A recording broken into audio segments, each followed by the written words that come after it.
Welcome to Full Send into Adulthood, hosted by Dr. Cielle and Brandon, a former professor, dean, and certified life coach.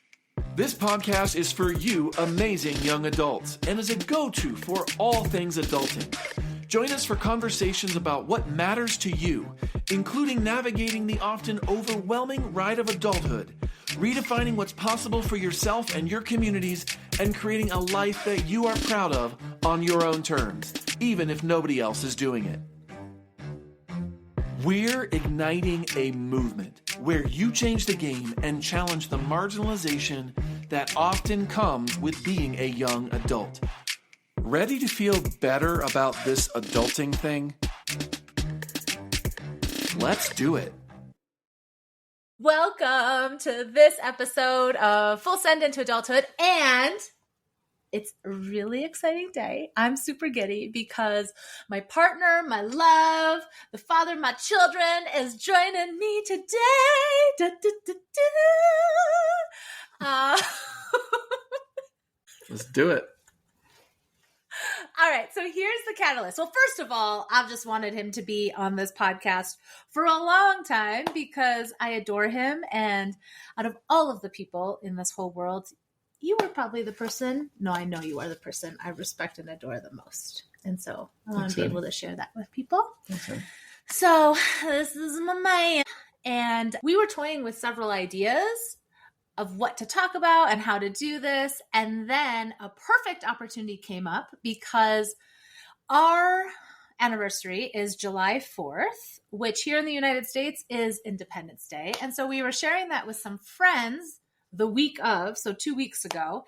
And one of them was like, don't you think that that's funny that y'all got married on Independence Day? And that was something that you had heard before, right? Mm-hmm. So I had never thought about that before, about how some people would think that that's a little silly because there's this idea that we lose our independence or we lose our freedoms when we get married. And so we thought that we would talk about that topic. And so here we are. But before we get to that, I figure you may want to have an idea of who this human is beside me, what our relationship is like, so you can get a sense of who we are before we answer that question. And last night on Instagram and on Facebook, I got a couple questions for you. More than a couple, I think.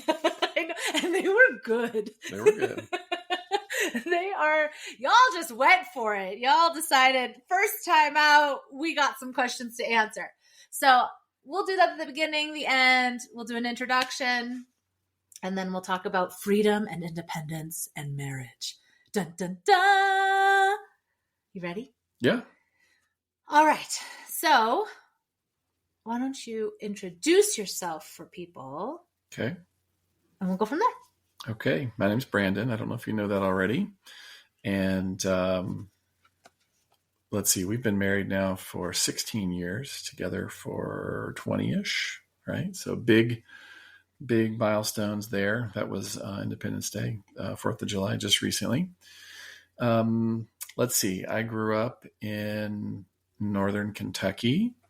I have one brother and went to school at Indiana University, Southern Indiana, and came out to Denver with this lovely human being for grad school. And I'm a psychologist by training, and I went over into tech career-wise.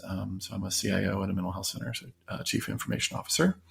And we have 2 kids, which you probably already know by now if you've listened to the podcast. Maybe not. I don't know. 2 boys. We'll talk about that today, of course, too. But that's it. That's the basics. What else do you want to know? So I think that this is actually a perfect time for us to go into one of the questions that we got, because it'll allow us to maybe share our past, how we got together. Okay. So the ultimate question was advice on moving in with your significant other. And so, honey, just know that all of these questions are from people who are early to mid-20s. Okay. But before we get there, the questions leading up to any advice on moving in with your significant other is, how old were you guys when you moved in with each other? And did you move in before you were engaged? So I thought maybe you could let them know a little bit about the beginning of our relationship and maybe even how we got engaged. And then we'll go into these questions. Okay. So we met at work. So we both worked at a youth shelter in Bloomington, Indiana, which is where Cielle was finishing up her master's and I was finishing up my bachelor's. Or maybe you were already done with your master's. Don't remember the timing on that. But we were both working at the shelter as a part-time gig. And that place was a shelter, as I said, for kiddos that need a temporary place to be, who are in dangerous living situations or transitional living, etc. So we met there. At the time. She was dating someone else, but we did become friends right off the bat. And, got along great. And then one day, and I was definitely interested in her, but kept my distance because she was dating somebody else. And one day, she's like, "Hey, guess what? Broke up with my boyfriend." And I was like, "Let's hit the town." Let's hit the Let's town. hit the town. The town of Bloomington. With a town. It's maybe not a city, technically a city, but we went wasn't to a Thai big city. food. We went out on a date and, she showed up to the date having sort of gotten back with her boyfriend the same day. It was a weird date. Needless to say, we got to know each other, and then eventually things ended. We got to know each other and started dating. Now, it was, pretty fast moving, and, we just fell in love. And then at some point, if you don't know us about Cielle, she's not shy about saying what's important to her and what she wants. And while I'll admit I was thinking about that we would probably be together the rest of our lives, I had not worked out the details of what proposing might look like, but she beat me to it. So she proposed to me, and it was an easy yes. We got engaged pretty quick. It was only about 3 months. So we moved quickly. It was probably in that period probably closer towards the 3 months that we actually moved in together. So again, that moved pretty quick too. So it was right around there, I think. I think so. I can't actually remember. I was thinking about that because I read these questions before I gave them to you. And yes, I remember we got engaged with 2 flips of the calendar. So within 3 months. Yep. And then what was the original question? The original question was about how old were we when we moved in with each other? Old? So we were 21. You were 21 and I was 22. No, I had just had my birthday, so I was 23. Okay. And you were 21 or so, something like that. Mm-hmm. Did we move in before we got engaged? I actually don't remember when we moved in with each other, but it was all around the same thing. It was all around the same time. Yeah. I'm not sure. And do you remember? Probably. Okay. Probably got engaged first and then moved in, but I don't remember. Okay. And do you remember it being a big deal for us to move in? Because the biggest question was any advice on moving in with your significant other. So here's the PS. Here's the postscript is, how do you make it feel like you're not roommates? And what are some important conversations you had before you moved in with each other? And I don't remember any important conversations we had about I don't think that we did it all perfectly.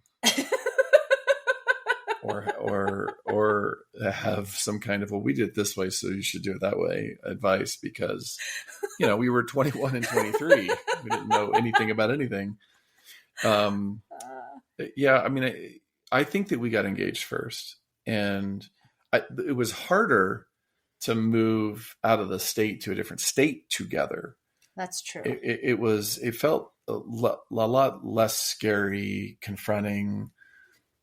Is this for real? A big thing. When we were coming to Denver, it was like that was a monumental sort of shift. But I don't think moving in together in Bloomington was as a big deal. But at that point, we were all swept up in engagement and totally infatuated. So it was like, I don't think we did any. Infatuated with I don't me? think we did any. I don't think we did any planning of any sort. It was just like we were just in that, Yeah. No, it worked out, right? Like I had a lease that was ending. You had one that wasn't ending. We both were working. I was finishing up school. We were tidying things up. So it was like all the pieces just sort of fit. And so we that was lucky. I mean, I think all those pieces were easy. It wasn't like super hard. The hard came later when our families got involved, and that was a different challenge. But right off the gate, the universe made it easy. Yeah. Yeah.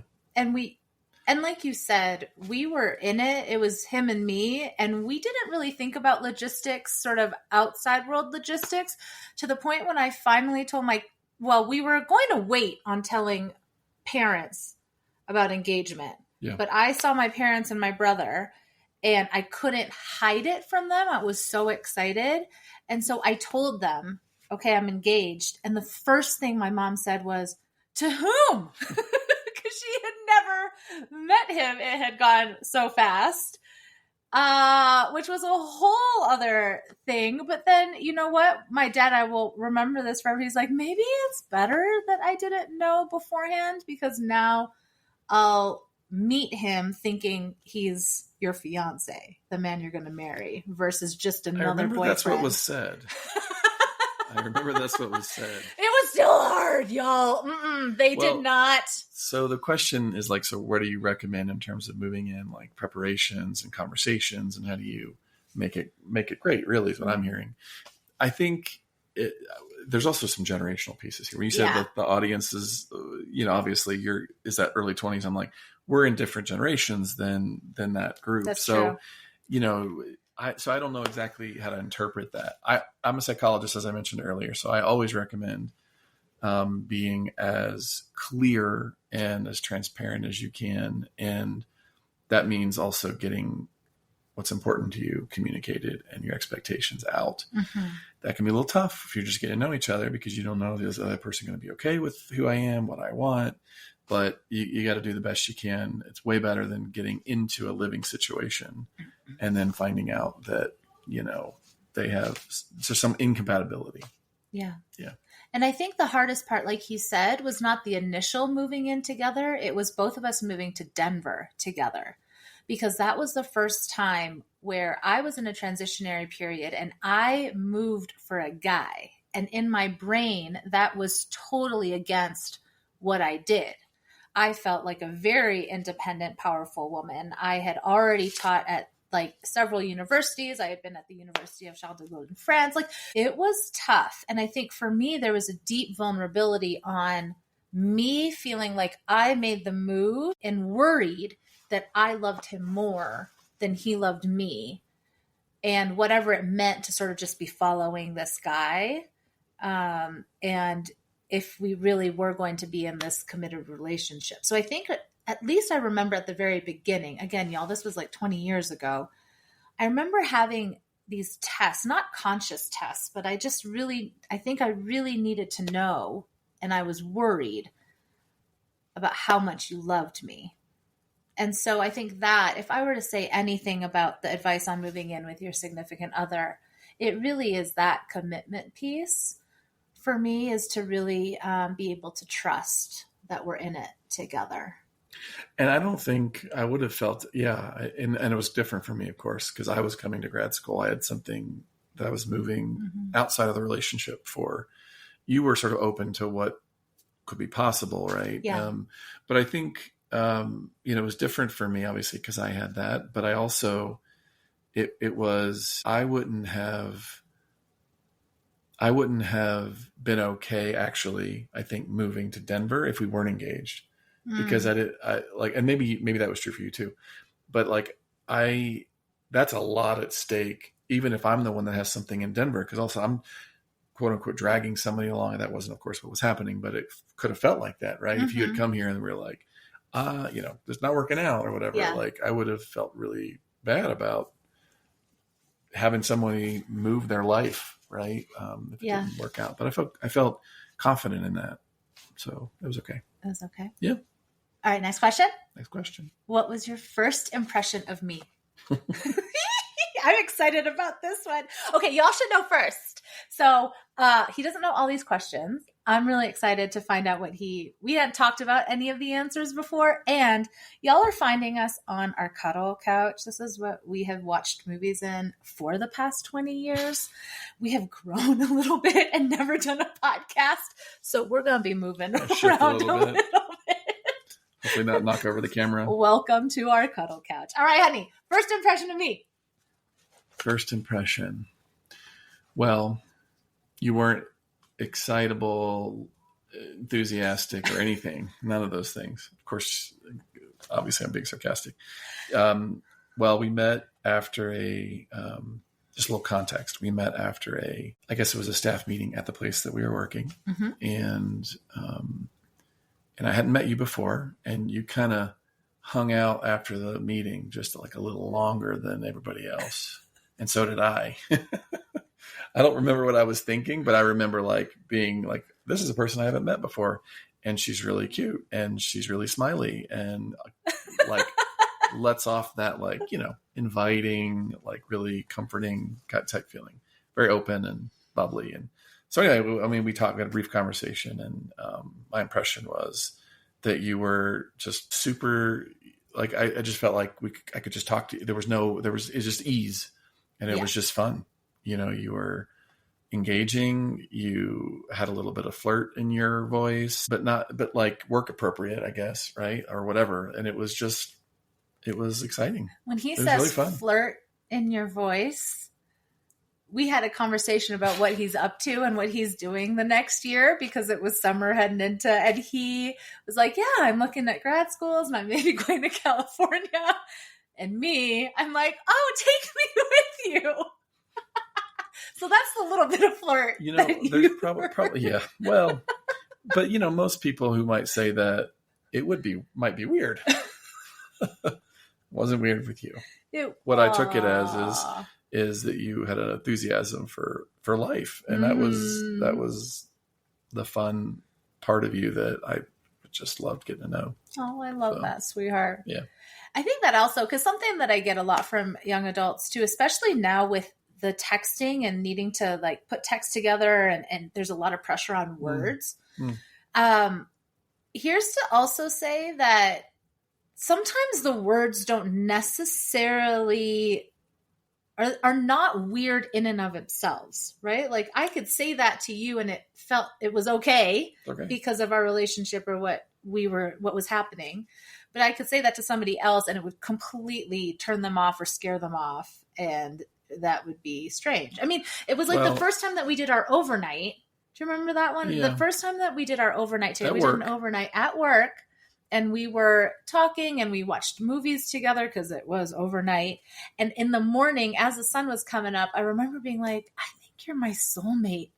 And then totally getting weirded out that I said that. So I was like, friend, soulmates, whatever that means. You didn't say it like that though. You said like, we're I think we're soulmates because we liked a movie or something. It wasn't weird. I knew. But I think it's tough, like getting to know people through, like, I never did dating apps, right? Because different generation, and getting to know people through text with no tone, no context. That's tough. Mm-hmm. That's tough because it was a lot of the tone, and it was the context, and it was all of those things that just made it okay. Yeah. All right. My first impression of this man was same meeting, and I walk in, y'all, and it little bit was like the clouds parted because I can still remember what he looked like. I can remember what shirt he was wearing. I say he wears because he recently wore that same damn shirt and it still fits him. Mad props. So there's this light blue polo, and I walk in and he's facing to the right, and I was like, oh, this guy's cute. And I sit away from him. And then in this same dang meeting, he wins every freaking staff award. So he's employee of the month or staff member of the month or one. But they were talking about him for a long time. At least that's in my memory. And again, we're at a youth shelter. So they're quoting what the kids are saying about Mr. Brandon, about how fun he is to play basketball with. And he's so cool. And then staff members were sharing about how generous he was in taking their shifts. So I'm sitting there and I'm like, not only is he so freaking cute, he's kind too. Like he's a good human. And I kept looking for, I don't know if I ever told you this, but there's sometimes where you can see where it's disingenuous, like he didn't mean it or he's trying too hard or whatever it was. And there was none of that. And so I was floored, hence inviting myself to California with him 30 minutes later. We went to Denver instead of California, but there we go. All right. So before we move on to freedom and independence and all of those things, Yep. there was this question, how do you not make it feel like you're roommates? And so, like, I don't know what you mean by roommates. The assumption is that roommates is not a great thing, or that maybe it's boring, or like you're living parallel lives but not really engaged with each other. So I'm just assuming that's what you mean by roommates. But y'all, I'm like so excited to have a roommate. I love having him as a roommate. I think it's one of the joys. I mean, some of the fun is I get to wake up every day and be like floored at how handsome he is. And I just get to kiss him whenever I want. So I guess they're like kissable roommates. Or I get to, dance ridiculously with him, or just there's somebody to share life with. And so I think I adore that part of being roommates together. Yeah, I think there's a lot potentially behind that question. Yeah. Because choosing to live with someone else is I don't know. I think it's a big deal, right? And so you want to choose as wisely as you can. And of course, not all your, whatever your history is, get in the way if it's going to be a good thing. But if you want to be, it's your choice. Yeah. If you want to be roommates, that kind of goes back to my earlier comment of like, as much transparency as possible. Like, what does that person want? What do you want? And it's okay that sometimes you're just in the same place. Yeah. And sometimes you're really engaged with each other. And sometimes you're snuggling on the couch. Sometimes you're cooking dinner together. Yeah. Sometimes you won't see each other for a whole day because you're working, whatever your activities are, your hobbies, you're visiting with your other people, your family, your friends, whatever. So I don't know exactly what the question is, but I think it just depends on what you want. Yeah. And creating it. Well, and I do want to say something here too. I think that's important is it wasn't really, honey, until I met you. And I remember it was an exact moment. It had to be around Thanksgiving because I was making a pumpkin pie and you came over to my place. And y'all, I remember him like coming in through the door, being so excited to be with me. And I had this sort of out of body moment where I think in my brain, I stared at you for a long time, but I sort of stared at him and realized that he loved me no matter what. Like he was so excited to be with me in all of the ways that I show up, in my high pitchedness, in my too muchness, in my excitement, in my sadness, in my insecurities. Like he was just in on all of it. And so if I'm thinking about living with you and roommate, he's really the only person up until then where I realized like I could be my full self. And I was adored for it. Versus, I think I always tried to mold myself to the other guys before that. I've always been in heterosexual relationships. And so I think that's important too, because if I didn't feel so adored and free and safe to be all of me, I think that would totally change up living together. Yeah. And it doesn't mean that every moment of every day you feel that way though. Because sometimes there might be a moment where you don't feel particularly loved or appreciated or like that you can be yourself. Like for example, that's the baseline. The baseline is for me is that is true. And I think that's true. But like we all have bad days. We all have grumpy days. We all have days where we're assholes to our partner and we need to repair that and all that. But like, so it doesn't mean that you're always every moment feel wanted. And it's true. Okay to say that you don't feel wanted in the moment. I think the foundation of that though, is that consistent, like we're in this together.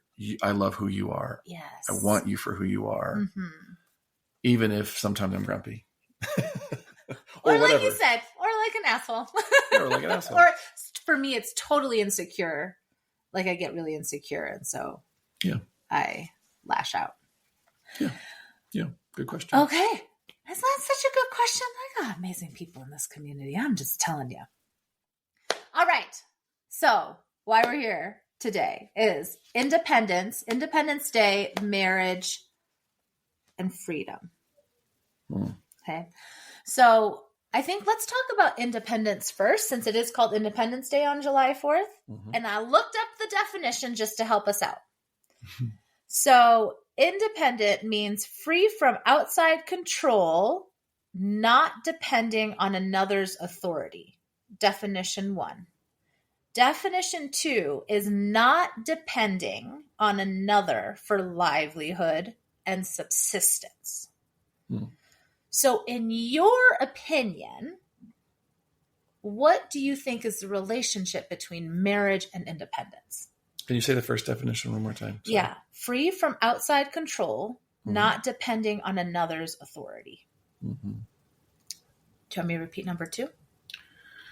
Yeah. Sure. Not depending on another for livelihood and subsistence. Yeah. Well, I mean, there's some assumptions when it comes to marriage there, right? We're assuming that people are choosing to be married and that they're allowed to be married. True. And all of the things, right? So your question was the relationship between the two? Yeah. Yeah. I think, the stereotype, at least for heterosexual relationships, is this historical, like, the man is sort of getting corralled by a woman. And similarly, there's other ones around about women and what they're losing and et cetera. But, well, my experience with being married is that that's the life that I'm choosing. So I'm not under the authority of someone else, right? I'm choosing to be that. And that comes with a whole bunch of new, wonderful experiences. And it also comes with, we're a team.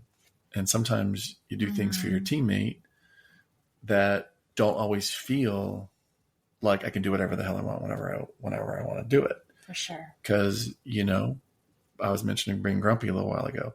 If I'm super grumpy, I have to try and hold it together enough to not, it depends on what the agreement is in the relationship. Yeah. But so I guess you could kind of look at that as like, it's a different, it's not independence in the true sense, but like, those are all the things that some of those things we just get signed up for in life. We don't have any control over. Yeah. This is one where I'm obviously choosing to be in and continue to be in. So for me, it's not a lack of independence per se, like an authority is over me, but that I'm choosing it. So it's my authority. I love that. I love that. And I think it's different too, if it was just us two related to dependence and independence and us having 2 kids. Sure. I feel like us having 2 kids has, at least when we're thinking about what we're creating in our future and in our lives, I think it is harder to think about. Sometimes it's harder to be like, oh, that's right. There's 2 kids involved. There's more will. There's more people with more opinions. Yeah. Who have wills of their own. Yes. Who want their own things. Absolutely. And how do we do best by all of us and then each individually? And that continues to be something that we're working on. And that as a family, again, comes with certain luxuries that I wouldn't trade for anything. Yeah. And yet it does come with restrictions, like responsibilities. So is that a lack of independence? I guess maybe, but that's a commitment, that you sign up for. You don't always know what you're signing up for. That's true. Yeah. Yo, kids, they say it's hard. It's 40 million times harder. Whatever it is. It's so tough. Even when you prepare for the hard, it's hard. Yep. I'm curious because at our wedding, do you remember how many people quoted "Yes, dear"? Yeah. Oh my gosh, at our wedding, y'all, so many people gave advice and ideas. And the thing that came up the most with the men, and this could just be in our family and our friend groups, but they were like, and remember, Brandon, yes, dear. Yes, dear. I wanted to shout. I was like, this is not, what do you mean? There's no way in heck do I ever want our relationship to be yes, dear. It makes me want to puke. And 20 years later, or 16 years later from our wedding date, I don't think that we have yes, dear. What do you think, though? So the context for that, just in case people don't know what that is. I mean, maybe that's generational. Like it kind of felt, I kind of understood it when people were saying it, but I didn't get it. But it was, the idea is, I think this is for a man, rather than sort of arguing to be right or inserting some kind of opposing will or opinion or doing something different than what their spouse wanted, that they would sort of, I don't know, say yes, dear, and sort of give in and, whatever you want. Whatever you want. Yes. It's easier to, the implication is it's easier to give in to what that is than to put up with the whatever a woman's going to do. Yeah, but there's like this controlling it's the ball and chain idea where Correct. we're corralling you and we've somehow tricked you into marrying us somehow, and then it's going to be awful for the rest of your life, and you just need to give up and say yes, dear. I think it is an independence thing, whereas I think that it was saying in the context of you're never going to win, so just give in. Oh my gosh, my nostrils are flaring. But that's what it is. That's what it is. And I think I think that's generational. I don't hear that as much anymore, but I do think there absolutely are, though, instances where I feel like being right or fighting, and I might choose not to do that. Mm-hmm. And so that's a skill, I think. But I think that's part of being in a partnership is you're figuring each other out. You're strategizing for life. Yeah. So in some ways I can understand the yes, dear, the misogyny and all that's associated with it. And this whole stereotype is a problem. But the idea as a partnership, choosing to let your stubbornness go at times, for sure, to give something up, if you will, in terms of being right. I think that's valuable. And I think it's a skill that we all should use at times in relationships. Well, and I think that and that it's not just the man, though.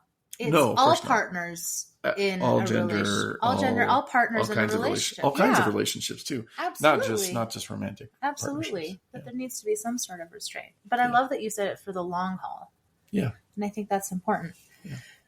So I was thinking, for me, the two different definitions mean something different. So free from outside control, not depending on another's authority. I think I agree with you there in that it felt very much like my choice. So it doesn't, if that's the definition that we're using for independence, it was in my control and I wanted to marry you. Now we could talk about societal expectations of marriage and institutions and all of that stuff. Yeah.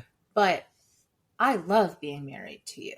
Mm-hmm. And I continue to love being married to you. And so that feels like an independent choice. And I don't feel like there's any authority telling me to be married to you or not married to you. Mm-hmm. And I think that that's something that we reassess at multiple junctures in our relationship or multiple moments.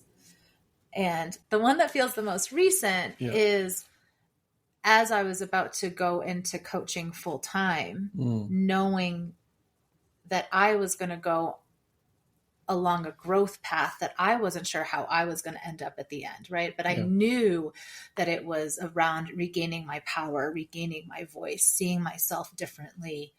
I didn't know if that was something that you were willing or wanting to be part of, or perhaps you wanted me to just say yes, dear, to you for a while and have it be easier to keep the status quo. So I knew that we were about to go into a different direction, and I didn't know at that point whether or not that was something that you were willing to be on the journey with me on. And I know that was a conversation that we had. Yeah. Often, multiple times. Yep. I'm glad you're still with me. Yeah. I think it's tough too, because part of the partnership, of course, is investing in each other's passions, interests, the partnership, whatever that means. And so it doesn't mean that you're always comfortable with those off the bat. Well, just in general, right? Yeah. And making hard choices for family, for finances, like all that. But yeah. For sure. Okay. And then there was the not depending on another for livelihood and subsistence. And I think you do actually in a marriage. Yeah. Under that definition, you would lose your independence. But it doesn't necessarily have to be a bad thing, Because I think that we live in a very individualistic society where we have this idea that we can just live all the time by ourselves and be independent without community, without depending on each other for livelihood and subsistence. And I think that there can be a beauty. Yeah. There is a beauty in communal care, in being able to take care of each other and be able to depend on people. And I know very well that on the pro side, I'm able to do and pursue different passions because we depend on each other for different things. Yeah. And because you've been able to hold finances now, whereas I held them at the beginning, right? Again, It allows us to pursue some interests where I think that if we weren't in a partnership, it would be much tougher. Yeah, I agree. And it's also, I think, really uncomfortable to navigate that. Oh, yeah. Well, early on, like you said, I was in grad school. You were working full time plus, and you were financially supporting us as a partnership. Mm-hmm. And that was really uncomfortable for me. I know that other times where the tables were turned. And so it's the foundation of the rockiness or lack thereof, or the stability of a relationship makes that maybe feel okay or not. Right. Like, yeah, because I can imagine I felt pretty solid at different stages when that has been true, but especially true for women, like stopping periods of your career to have kids or to do other things mm-hmm. can be really hard on your career wise, because you got like coming back into it and there's all those barriers and stuff. So I think, you do depend on each other in the sense of you sort of put your strengths in a basket together and you figure out what you're going to do. There are major advantages to that. But like, it's also really easy to get divorced in America, and it's really common. Whew. It's really common. Yeah. And so I imagine, I don't feel this way in our marriage, but I can imagine that a lot of people enter in a marriage going, I have to limit my risk of dependency because I know that this thing might end if most of them do, which they do. Well, and I have that fear. Yeah, especially in certain cultures, right? White culture in America, right? Like, it's common. And so I think the fear can be very persistent in dependencies. And I don't know, if you feel really stable in your relationship, for me, it feels good to be able to do that, to be able to trade off and support each other. Yeah. I know we are going to be that team. But when you do such a good job at reminding me, because I get in the fears, y'all, because I did when I was in my 20s, I made sure I told myself I was going to do it differently than how I saw women in my friends and family circles. I was like, I'm not going to do that. I'm going to have my own retirement. I'm going to make my own money. I'm going to have my own savings. I'm going to be able to provide for myself. Fast forward, 18 years, this was a couple years ago, or maybe even last year, it really hit me hard that if based on choices that we've made over the past 20 years and how we wanted to do life for our family, if you wanted to divorce me and be a jerk about it and be really mean, I would not be in a great place financially. I would not be able to provide for myself, or really, I'd be able to provide for myself, but I would not be able to provide for my kids. And I'd have to completely change things up. Now I know that I would be able to do that, but I was so mad at myself that I had become that kind of dependent on a man, and that the systems were set up for it to be easier for him and like all the things. But what I really want to thank you for, what was amazing with you, is that you continue to remind me that it's our money. You continue to remind me that we're in this house because the money that I made at the beginning of relationships that allowed us to buy our first 2 homes. Yeah. You are the one who, when I freak out about retirement, are like, no, you get 50, or let me put your name on there. Or is it going to make you feel better if I put you as a beneficiary as a team? I'm going to like tear up, and then I just feel really loved and like really supported, and that it really is us for the long haul. I think I am very lucky and blessed and privileged to have a man who is so willing to do that versus separate my money, your money. Feeling is mutual. Yeah. Thanks, honey. It's tough these days to I mean, here a lot of couples keep their money separate. Obviously there's prenuptial agreements, there's all that stuff, which I get. Like, it's a tough world in that regard. Like, the risks are high, but I also think it's important not just to remind each other that our money is our money, or your money's our money, whatever, my money's your money, but that you do the things to make it so. Like you said, you do take the actions, you put names on accounts, you set up beneficiaries, like you said, like you do that, and you say, I'm doing what I want to do, and it's for us. Yeah. All right. So related to freedom, I think we dealt with this, but let's just say the definition. So freedom, the definition is the power to act, speak, or think as one wants without hindrance or restraint. So how would you relate that to marriage? Do you think that there is freedom in our marriage? Yes. However, you don't just get to talk to somebody and act whatever you want, whenever you want, without consequences. Agreed. Like, yeah, if you treat people poorly, you should expect bad outcomes. Well, I think it's the restraint part. The power to act or speak or think as one wants without restraint. And I think sometimes it's a tool is when we are really upset. That, again, I think it comes back to the foundation of, at least for me, it's reminding myself that foundationally we love each other, that you love me, I love you, and that we want to treat each other in a way that continues that. Yeah. And sometimes I still lash out.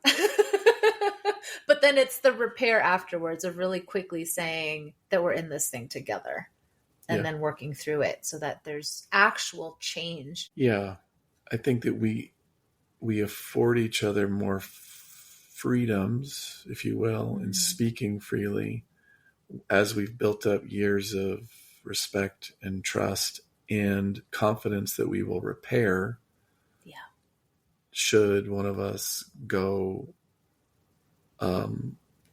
off a little bit in terms of being not always kind, right? Like, that just happens in life. But yeah, that foundation and having that confidence in each other, I think, allows us to be more free with each other, wants, hopes, dreams, etc.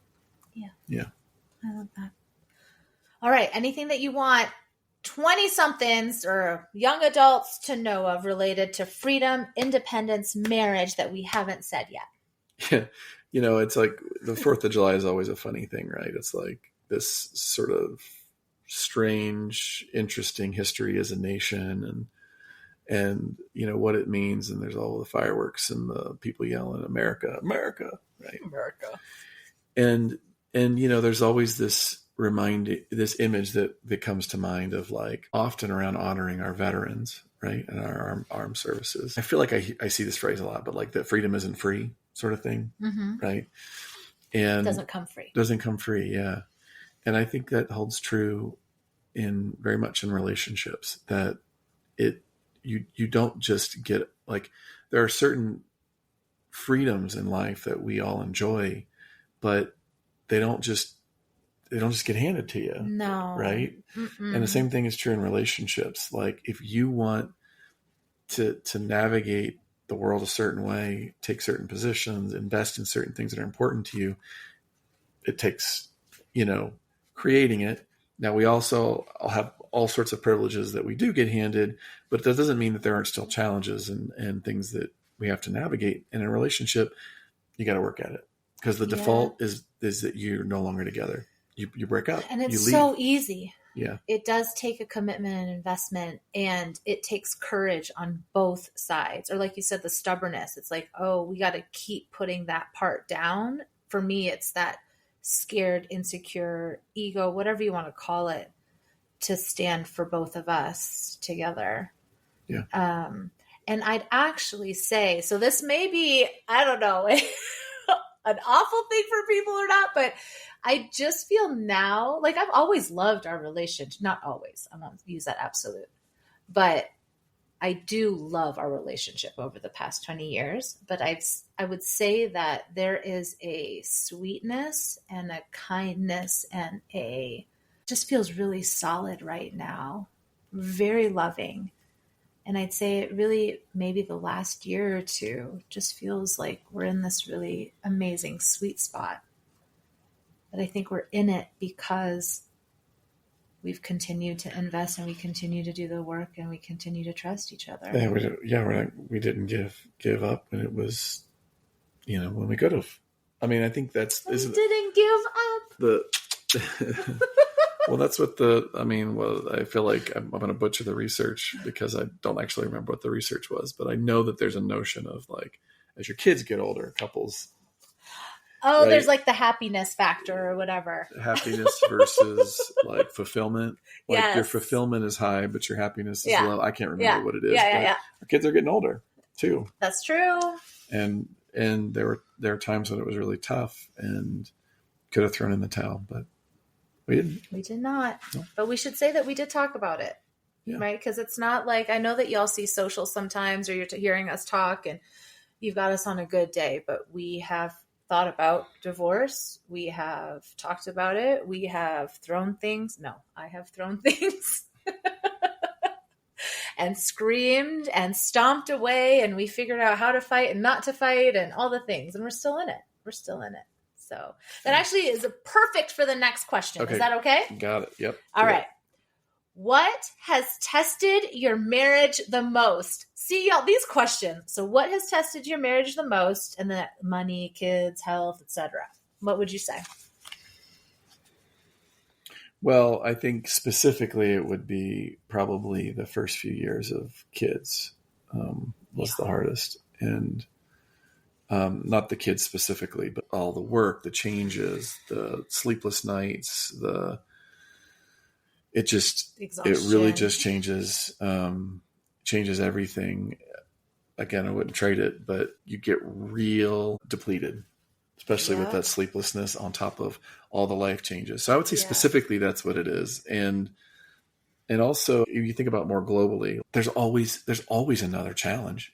Like it's life. Yeah. And so I think the most challenging thing perhaps, although I think we've done a good job with this, but we've worked at it, is figuring out how to continually recommit and stay together. Yeah. And especially in those early years. Oh my gosh. Yeah. Oh yeah. Especially in the early years. And then really in the first few years of the kids. Is that what you meant? Or early years of our relationship? I meant, I think it was like moving and then kids for sure. Yeah. For sure. But like those life events, which there have been several, and then there will be more. It's not always the same how then you recommit because you're different people. Yeah. You're interested in maybe slightly or maybe majorly different things. So it's, how can we do this together? That's always the first question. It's not, how can we do that? How can we do this together? How can we do this together? And I think if you keep that frame, then you put your partnership as your asset that pulls you through it, makes it stronger. I love that. And I actually haven't heard you say it that way, like your framework, the frame that you use. But I will say that, again, something else that I just love and has been so helpful for me is, we did couples therapy. We had a therapist for 10 years until he retired. And we really said that. Shout out to Tim. And then after that, I have an amazing marriage coach. Shout out to Maggie. Do we have to say his name? Sure. Okay. Sure. He's our therapist. You can't say our name on the podcast. We can say his all we want. Okay, good. You know all those rules. He's now retired. Rules. Y'all can't take advantage of his brilliance, but he was wonderful. Yeah, such a perfect fit for us. And we would still be with him if he had not retired. Yeah. But it was a space for us to be able to work through a lot of things. However, what I always loved that you said that, again, was sort of this recommitment, or just for me to get a sense of your commitment in us when I would get afraid of the money that we're spending on a therapist or whatever it would be, even if it's vacations too, you continuously say, is there anything better to spend our money on than us having a healthy relationship or us working through our things? And that was so helpful because I'm able to then see, he really is in it with me. Mm-hmm. And you've continued that with our family when we think about vacations or spending time together. And again, I get freaked out. Is this really worth it? And again, you say, well, is there anything better than time together? Yeah. Yeah, I really appreciate that. But that doesn't mean I'm always the most, like, I also buy baseball cards occasionally, which is a great investment, by the way. Especially since COVID. Great way to spend your money. I buy it on stickers, but they're not as expensive as your baseball cards. It's helpful. You do it too, though, but we do. We want to keep grounded in those priorities. Yeah, for sure. Mm-hmm. And okay, tested marriage. Check. All right. Tips to not let the relationship get boring after you've been together for so long. Well, there's a few. One is a little motto that I've picked up that Cielle always does a great job repeating. What's the thing that I say? Never not be afraid. No, never do things. Never know what to expect. Never know my next move. That's it. Never let them know your next move. Yeah. Yes. I think just like truly committing to being different and weird, and routines are so comfortable, right? Especially for him, y'all. Do I get to point at you a little bit? It's just his default, I think. No? Yeah. Well, yes, it's a comfort zone, but I think it's true for a lot of human beings. Get into there, like, I wake up, I brush my teeth, I get my coffee. Like, as soon as you like flip one of those, it does, I think, especially the older we get, like, it creates a physiological thing in our bodies of like, this is different. This is weird. Is this okay? Yeah. And, people react to that very differently in different ways. But I think that adding just little sillies is one way to keep it, weird responses that you've never done. Just get creative. Get creative with it. And I think that helps. Of course, you fall into the routine. Every day is, has its routines, and it's true in a relationship too, but you just got to get creative. I love it. And online social media has a million different tips for this. Has a million. Yeah. I love it. Plus, y'all, he's an ass man. And so my ever-changing size of my booty keeps him up. Never know what to expect. Cut that. No. Do I get to keep it in? Because never know your next move. I did not know that was your next move. Yeah, you didn't think I'd be talking about my booty, huh? It's okay. You love it. That's true. The bigger the better is what you say. That's true. I love it. Any tips do I have for... I think there actually is joy in routine. I think that's something that I don't think my 20-year-old self would ever have said that, because I love adventure and I love traveling and doing new things and meeting new people and just all of that. But as I've gotten older, there is a joy and a peace in the normal, in the ordinary, in the mundane. The joy of, I get excited about drinking coffee by myself in the morning and being able to journal. I love being on the patio. I love our, Friday night movie night. So I think that there can be absolute joy in the routines. You don't have to keep, I think was the question, how do you keep it fresh? Or what was it? Tips to not let it get boring. But that's not boring. I find some joy in the routine. That's true. Boring is a loaded negative. You're right. But I feel like maybe some people like boring. That's okay. Yeah. That's what you want. Okay. Yeah. And that's okay. And then something too is, as I was sort of reassessing my different roles in our relationship and how I want to be in the family, I don't like this role of being the cleaner or the cook. All of that, I don't like it. Brandon was like, will you bring the joy to the family? And so when I could actually recreate my role and say, oh, I can actually bring joy to the family, then it switches it up. It's like, how can I bring joy? And for us, a lot of times that means creating memories and adventures. And so it can be at home. It's a lot of board games and spending time together and doing excursions. And then it's also planning travel. So for me, I think that's it too, is asking the family members and the kids and Brandon and me, like, what are some of the things that actually bring joy? It's easier for me to then create those times. Sometimes it's hard to get them to do it, but then they're always appreciative afterwards. Well, that's another thing. Yeah, it's true. But there's that. Yeah. Okay, you ready for the last question? Unless you want to add something else. He's getting tired. No, last question. Last question. All right, it's about love languages. Dun, dun, dun. All right. So it's a long one. So here's the question is what to do when love languages don't align? Now, here's sort of the parentheses. Personally, so the person that wrote it, I can't give words of affirmation, nor do I like receiving words of affirmation because I get awkward and I don't know what to say. Mm-hmm. I love quality time and gift giving, which can sometimes be expensive. Yeah. How can I work on this? Is this bad if I don't have a certain love language? And I actually thought this is actually perfect for you because, y'all, he's not necessarily a words of affirmation love language human. Receiving? You mean like both? I think. Oh, you have trouble. I think. Well, in our relationship, we talked about both. Actually, I feel appreciated when you give words. Yeah. But I'm not as good as giving them. Yeah.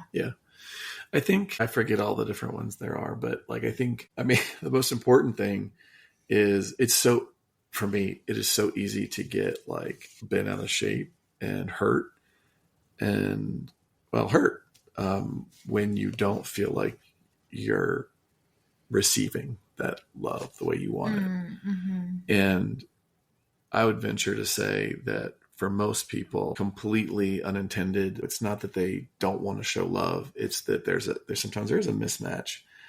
And if your default is to show it one way, but your partner's default is to feel it and hear it a different way, you got to work real hard and be really intentional about making sure because you got to do it the way that they experience it.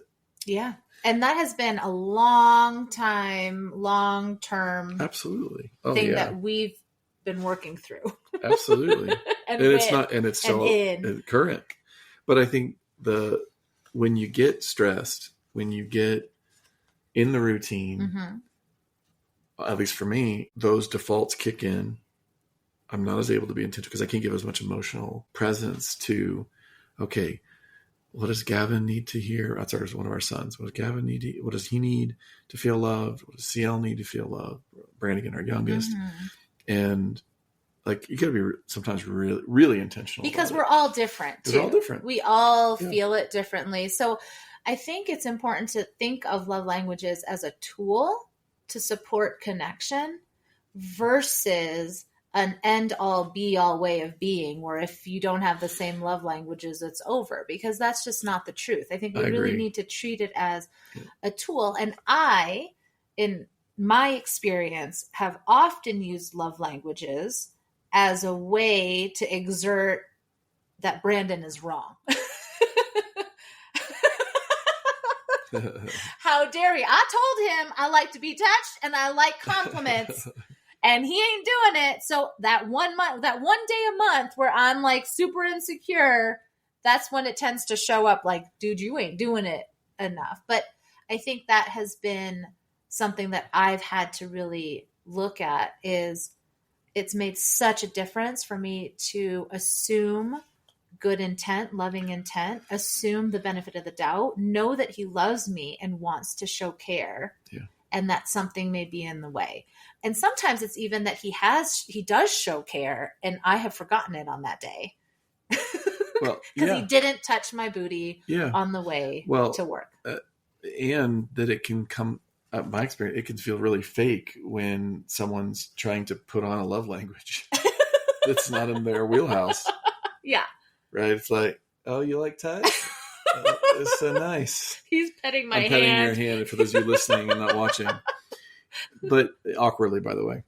But that assuming good intent is so important because it is incompatible love language is not a deal breaker. Mm-mm. As long as you're committed to giving your partner the benefit of the doubt when they try and of course that you're committed to trying. Yes. Yeah. And it's about, and that they're trying. It's not about the amount, it's continued trial. And sometimes it's something easy. I think that's it. Like for me, words of affirmation, it's like, I love compliments. And this was several years ago. Brandon was like, I compliment you all the time. I complimented you earlier today. And I was like, what? I didn't hear it. What was the compliment? And he was like, I told you that you look nice. Now for him, that was a compliment. For me, I sloughed that off and I said, dude, I tell people in the elevator that they look nice. I don't register that as a compliment. I want you to tell me that I look beautiful, that I look sexy, that I want it to be something that way that is distinct from other people. Well, much easier I think, now, but at that point, it was hard. Well, that's where you meet in the middle a little bit. Yeah. That's the benefit of the doubt that when I do go into fault and say you look nice, that you're like, okay, I think he's trying to say I look good. Yeah. And then of course I got to make the effort to be more specific. And sometimes in a way that you is. want. Yeah, he'll say you look nice. I'm like, are you saying I look sexy? And he's like, yes. I'm like, really? And he's like, yeah. So it's little things like those are the easier ones, I think, where it just takes some communication. I don't think that's easy. I think if you can master that. I love it. And stay committed. I do think the love languages stuff, I know that it's sort of pop culture-y, like psychological, whatever they call that. But I think it's so spot on. Mm-hmm. Yeah, has been for me. Well, and then I've been reading recently about how love languages are actually how coping mechanisms of how we've coped in our childhood, right? Sure. Which absolutely makes sense. And I think that that's, especially just with the conversations that we've been having the past several years, it's easier for us to register love languages. We don't call it those, but to be able to honor how we care for each other and deficits, but it really is based on, this is like a long-term, it's not just in our relationship that this thing shows up. Yeah. And supporting each other in that. Yeah. And to see it with our kids too, to see how early it starts, that how they feel loved and appreciated. It obviously starts very young. Yeah. Yeah. All right. Yeah. Anything else you want to say, honey?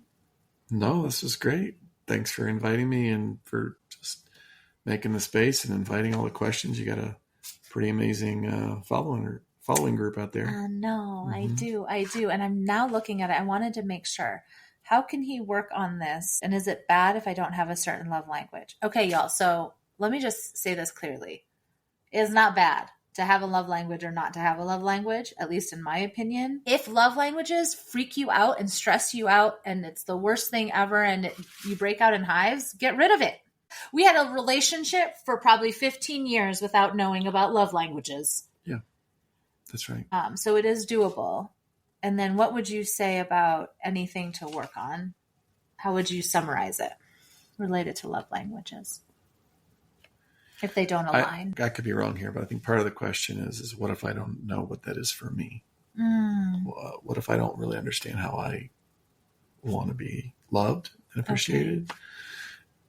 There's a lot of different ways to reflect on that, right? And there are tools and books and things about love languages, but I think some of that self-work, but also talking to your partner and looking for ways that, like, times when you're feel way underappreciated and not loved versus when you are, and start taking note of it, start being aware. And I think that it can change. I think that's the biggest thing, is to ask for it, but to say, for example, there's some days where I do just need a hug with and to be able to ask for it, or I want space. That's a different one. And to be able to ask for it. Or sometimes it's like, I really just need everybody to hold my hand and tell me I can do it. Or can y'all cheer for a second? And so I think that depending on the day and the moment and what you're trying to do, you can assess what you need for yourself and ask for it. And it's trial and error. You don't, like you said, it not only changes, you don't know what the heck you're doing. Especially when you're really activated, you got maybe trauma, whatever, like all the things, you're like, you're just trying to figure it out. So it takes some time. Trial and error. Trial and error. Have some grace. Mm-hmm. All right. Now we really are going to end this thing. I love that I was like ending it and then went back to a question. That's okay. Surprise, surprise. But anything else you want to say, my love? No. Thanks for listening and thanks for having me on. Thanks for being here. I love it. Yeah. You're the bestest. All right. And thank you all for listening or watching, however you're doing it. And we'll see you next time. Bye. Oh, did you do jazz hands? I realize that we are at the beginning of our podcasting journey together. However, if you are already excited, already wanting to share this with people in your lives, already thinking that it would be beneficial to have these conversations on a more global scale, there are ways that you could support that. One of the main ways is to like, follow, and subscribe on whichever platform you are watching or listening to me on. You could always comment I would love to know what you found helpful or interesting in any of the episodes. And of course, if you have ideas about what conversations, what topics you would like to cover in the future, please let me know. Again, this podcast is for you. Other ways that you can find me are on social. So I am on Instagram, TikTok, and Facebook at Cielle Amundson. That is at CIELLEAMUNDSON. Find me there, say hi, let's start a conversation. And if this is something that you think other people in your lives would love to be a part of, would love to hear, would love to be in conversation with, please share this with them. Thank you again, and I look forward to seeing you or having you at the next episode.